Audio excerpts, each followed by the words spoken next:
Hello students, in today's biology class we are going to discuss the process of energy production in living organisms from the lesson Life Processes in Living Organisms part 1.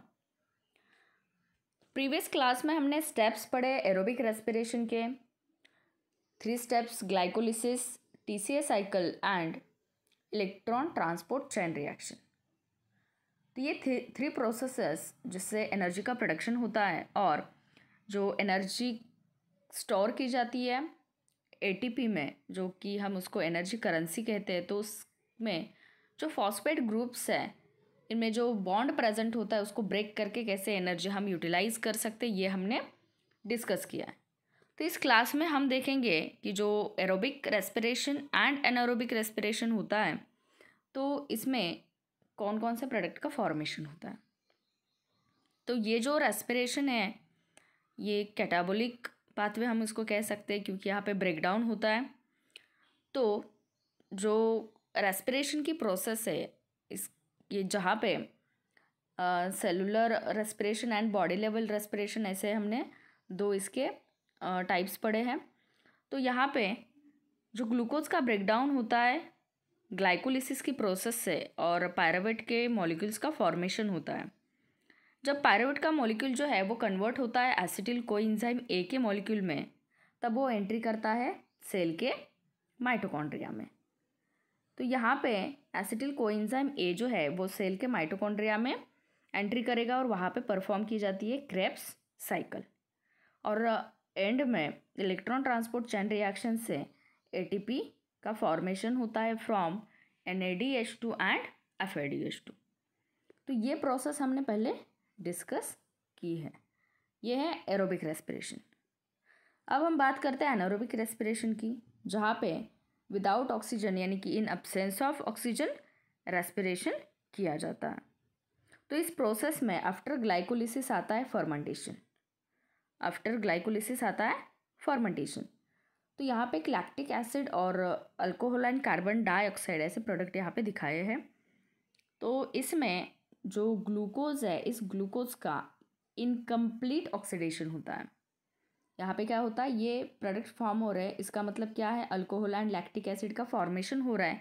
इसका मतलब यहाँ पे glucose का incomplete oxidation हुआ है, जिसकी वजह से ये प्रोडक्ट फॉर्म हो गए।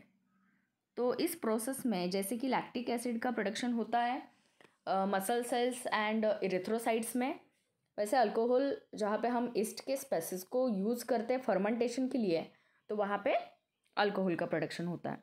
तो ये फर्मेंटेशन की जो प्रोसेस है, ये प्रोसेस क्या है, तो जहाँ पे जो फर्मेंटेशन की प्रोसेस है इसमें जब पायरुवेट जो है या पायरुविक एसिड जो है जो ग्लाइकोलिसिस की प्रोसेस से प्रोड्यूस होता है उसको कन्वर्ट किया जाता है अदर ऑर्गेनिक एसिड्स और अल्कोहल में with the help of some enzymes.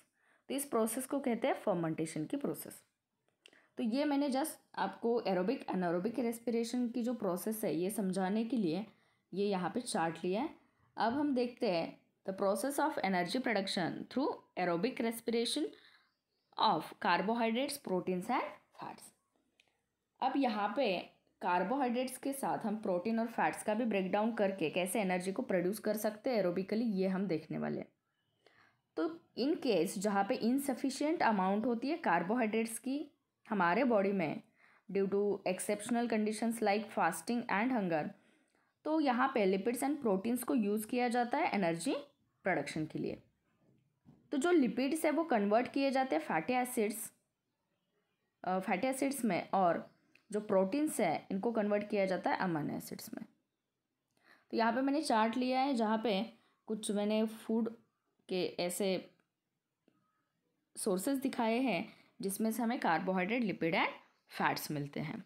तो ये पाथवे हम पहले समझते हैं। यहाँ पे कार्बोहाइड्रेट जिसका ग्लाइकोलिसिस होगा, यहाँ पे ध्यान में रखिए लिपिड का ग्लाइकोलिसिस नहीं होगा, प्रोटीन का ग्लाइकोलिसिस नहीं होगा।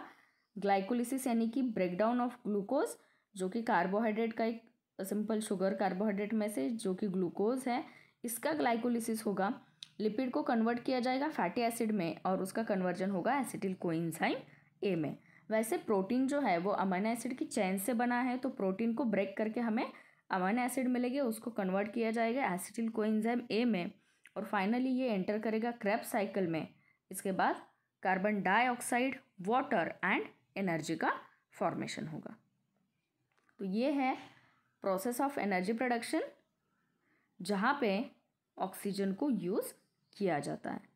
अब हम देखने वाले उस प्रोसेस में जहाँ पे एनारोबिक रेस्पिरेशन होता है लिविंग ऑर्गेनिजम्स में, यानी कि इन अब्सेंस ऑफ ऑक्सीजन, तो यहाँ पे क्या क्या फॉर्म हो सकता है। तो ग्लूकोज का ग्लाइकोलिसिस होने के बाद जो नेक्स्ट स्टेप आती है वो है फर्मेंटेशन। ये बात हमेशा ध्यान में रखनी है कि एनारोबिक रेस्पिरेशन में आफ्टर ग्लाइकोलिसिस जो नेक्स्ट स्टेप है वो है फर्मेंटेशन। तो ये जो यहाँ पे जो चार्ट है, तो हम अगर ईस्ट के स्पेसिस को यूज़ करते हैं तो वहाँ पे फॉर्म होगा अल्कोहल। ईस्ट को यूज़ करके, ईस्ट के स्पेसिस को, डिफरेंट स्पेसिस को अगर हम यूज़ करते हैं और फर्मेंटेशन की प्रोसेस करेंगे तो अल्कोहल प्रोड्यूस होगा। वैसे जो हमारे बॉडी के मसल सेल्स है या इरेथ्रोसाइट्स है, ये अगर फर्मेंटेशन की प्रोसेस होती है यहाँ पे, तो इससे क्या होने वाला है, लैक्टिक एसिड का फॉर्मेशन होगा। वैसे अगर हम डिफरेंट माइक्रोब्स को यूज़ करते हैं तो इससे फॉर्म होने वाला है vinegar, vitamins and other products. तो ये है एनारोबिक रेस्पिरेशन लिविंग ऑर्गेनिजम्स का। तो यहाँ पे जो हायर प्लांट्स एंड एनिमल्स है जो एरोबिक रेस्पिरेशन करते हैं, तो इनमें भी इन सम केसेस एरोबिक रेस्पिरेशन की जगह पे ये एनारोबिक रेस्पिरेशन परफॉर्म करते हैं, जब सराउंडिंग में जो ऑक्सीजन की लेवल है, ये लेवल जब डिक्रीज हो जाती है तब। एग्जाम्पल अगर हम लेते हैं तो सीड्स जो है वो अगर सॉइल में सबमर्ज हो गए अंडर वाटर ड्यूरिंग जर्मिनेशन, तब ये सीड जो है वो एनारोबिक रेस्पिरेशन परफॉर्म करते हैं। वैसे ही जो हमारे बॉडी के मसल सेल्स है वो भी एनारोबिक रेस्पिरेशन परफॉर्म करते हैं ड्यूरिंग एक्सरसाइज।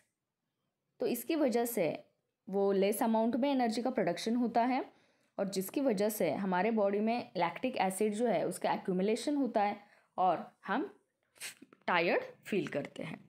तो ये जो प्रोसेस है तो इसमें इन सम केसेस जहाँ पे हायर प्लांट एनिमल्स होते हैं जो कि एरोबिक रेस्पिरेशन परफॉर्म करते हैं, तो वो कभी कभी ऐसे सिचुएशंस में जहाँ पे सराउंडिंग लेवल में ऑक्सीजन अगर डिक्रीज हो जाता है, सराउंडिंग के जो भी इन्वायरमेंट है इसमें ऑक्सीजन का डिप्लीशन हुआ है, तब कभी कभी ये एनारोबिक रेस्पिरेशन भी परफॉर्म करते हैं। तो इस क्लास में हमने aerobic respiration and anaerobic respiration देखा है, जिसमें हमने डिफरेंट न्यूट्रिएंट्स को यूज़ करके, या मैक्रो न्यूट्रिएंट्स हम उनको कह सकते हैं, कार्बोहाइड्रेट्स, फैट्स एंड लिपिड्स, तो उनको यूज़ करके कैसे एरोबिकली एनर्जी को प्रोड्यूस किया जाता है। और ये जो पाथवे हमने अभी स्टडी किया वो है एनारोबिक रेस्पिरेशन का। तो यहाँ पे ये जो पार्ट है ये कंप्लीट हुआ। अब नेक्स्ट क्लास में हम देखने वाले energy from different food components, जैसे कि प्रोटीन्स है, लिपिड्स है, सम विटामिन्स है। तो इनके हेल्प से ये जो फूड कंपोनेंट्स है इससे हमें कैसे एनर्जी मिलती है, तो ये हम नेक्स्ट क्लास में डिस्कस करने वाले हैं। इसके बाद जो इम्पोर्टेंट पार्ट आने वाला है लाइफ प्रोसेस का इस लेसन का, वो है सेल डिवीजन का। तो ये हम 1 by 1 नेक्स्ट क्लासेस में डिस्कस करेंगे।